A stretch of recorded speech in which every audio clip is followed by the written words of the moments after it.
As many fans of this channel know, I am African, and I grew up in Africa. It is easy to believe that you're destined for poverty, and yes, most people from poor countries believe that. However, when I was around 17, I started questioning such assumptions, and the reason for my different opinions is because I often see rich people even in my country. But there are some other explanations for the reasons why some people are rich in poor countries. It may be that these people do ugly or illegal stuff. Maybe their father is a politician who has stolen a lot of money, or maybe it's just luck. Anyway, I decided to study how money works and see myself whether being rich has something to do with luck, stealing, or anything like that. By age 20, I already knew the formula of wealth creation, and I was ready to follow such formula. In today's video, I'll be sharing with you how to be rich in a poor country. If you're new here, consider subscribing so that you won't miss other interesting videos like this. Riches has no home. In his book, The Science of Getting Rich, Wallace D. Wattles provoked us to think about something very important. He asked us to stop thinking about poverty as though it caused by certain geographical location, but because if poverty has something to do with a particular geographical location, then certain people in certain geographical locations will be poor, while everybody else will be rich. But that's not so. As we make this video today, millions of people are poor even in the richest countries of the world. For example, more than 70% of Americans live from paycheck to paycheck, according to some studies. And think about this, many people even in the poorest countries of the world are very wealthy. What does this tell us? I think it's very simple. Money doesn't have anything to do with where you live. But there's another problem here. If money doesn't have anything to do with where you live, then why do we have more poor people in certain continents than others? Why do we have more poverty in Africa and Asia than in Europe or America? I think I have an answer, and that has to do with conditioning.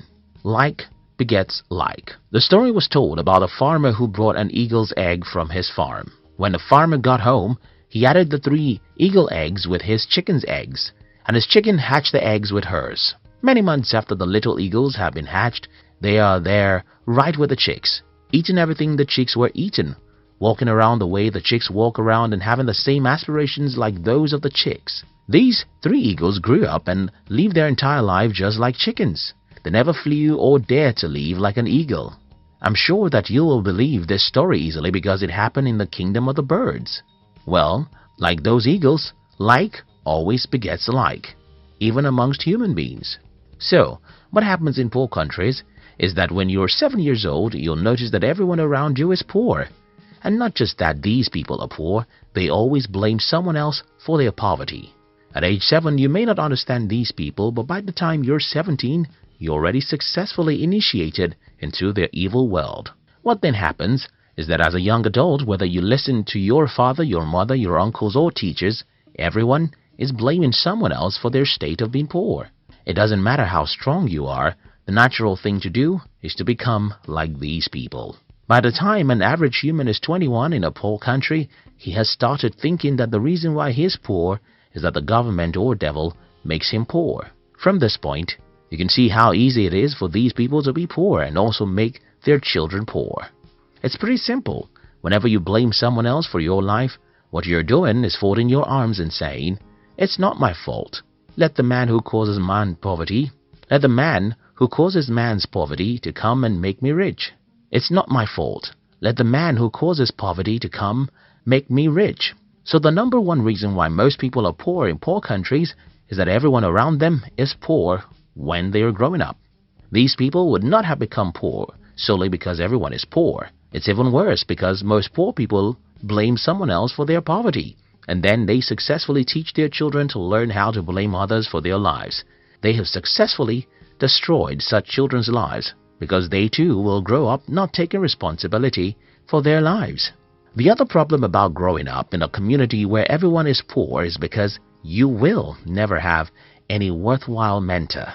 Because everyone is poor, their advice will just lead you to where they are, and that's not where you want to be. For instance, I had to stop taking advice from everyone in my family when I was about age 19. The reason I stopped taking advice from these people is that all their advice is very bad, and they think their advice is the best. For example, my family members advise me to get a university degree because if I don't have a degree, I cannot be successful in life. They advise me that it is good to work for a bank, while I think it's better to build a bank. I mean, almost every advice my family members gave me about money, even till this day, is stupid. And what I did was to ignore them and instead choose successful people online and through books to be my models. Not everyone can do what I did. In fact, not everyone will ever have the insight into the fact that your poor uncles and parents had given the wrong advice about money. And that's a major reason why most people in poor countries are poor. The strong exploit the weak. When I claim in this video that one of the reasons why most people are poor in poor countries is because they have poor mentors, someone will ask me, okay, who made the first man poor before he became a mentor for others? This is a good question, and the answer is in the fact that the world is a jungle where the strong eat the weak. Most of the years of our existence as humans are filled with battles between nations. We should also remember colonization and exploitation from one country to another. All these battles would not have left some countries poor if not because they are not physical battles. Think about it, as you would think about rape. When a man rapes a woman, he thinks it's just a physical act, but for a woman, it's spiritual and emotional. And though the act of rape can happen in 5 minutes, the victim can live with the pains for 50 years.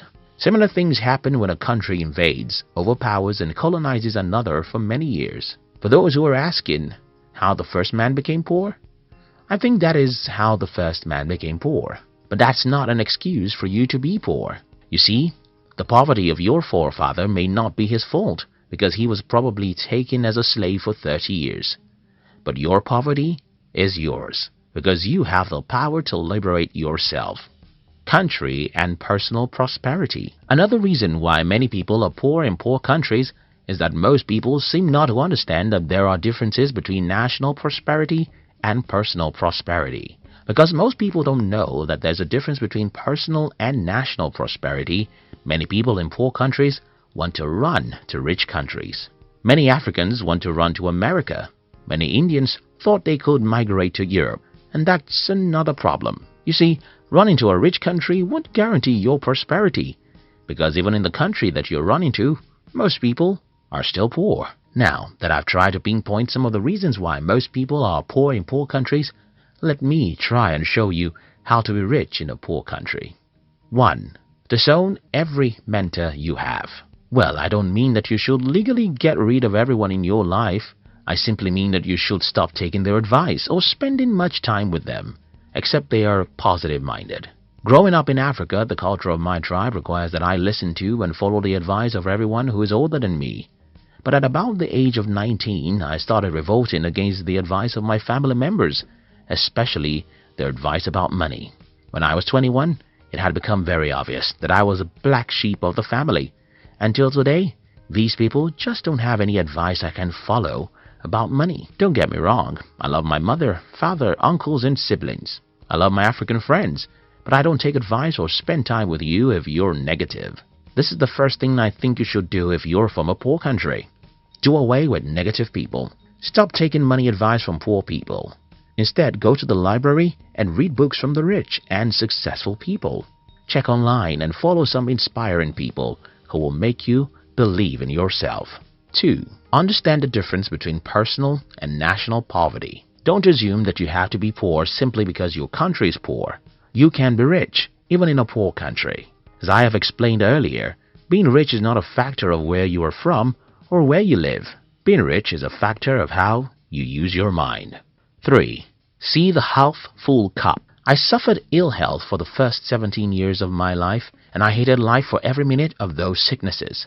However, a few years after I regained my health, I understood that such terrible health challenges was a blessing in disguise.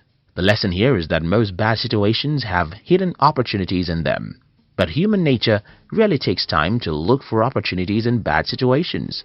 If you live in a poor country, you have to learn how to see the cup of your country as half full, not half empty. You have to be positive and believe that there are opportunities for you somewhere in some corner. Only you can believe that and take proactive actions that will lead you there. In conclusion, everyone watching this video from Africa or Asia should sit down and rethink their path in life. We should stop being negative about what is possible for us. We should believe in ourselves and pursue really big dreams. We should understand that money is not a product of any geographical location, but the product of our mind. I hope this video helps someone. Thank you very much for watching our videos. I'd like to give you another interesting video for you to enjoy next. But before then, our team will be very happy if you can like this video and share it with your friends on social media. If you're new here, don't forget to subscribe, so you won't miss other interesting videos like this. Look at your screen now to see 2 other videos we handpicked for you to enjoy next.